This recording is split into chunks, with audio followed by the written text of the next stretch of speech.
Morning भाई, राम राम सभी operator भाइयों को मेरी तरफ से। और अभी मैं पहुंच गया हूं सुबह अपनी मशीन पे फिर से। और अभी देख सकते हैं हम शाम को हमने ब्रेक बकेट चेंज कर दी थी, ब्रेक का लगाया है।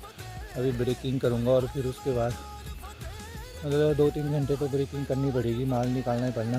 थोड़ा बहुत माल आज कम निकल रहा है, 10-15 गड्डियाँ निकल रही है, पर चलो माल तो निकालना ही पड़ना। फिर उसके बाद बकेट लगाएंगे दिन के बाद और माल आगे करेंगे। अभी ब्रेकिंग कर लेते हैं फ़िलहाल, कल शाम का ही जोड़ रखा था और अब ब्रेकिंग करने चलते हैं।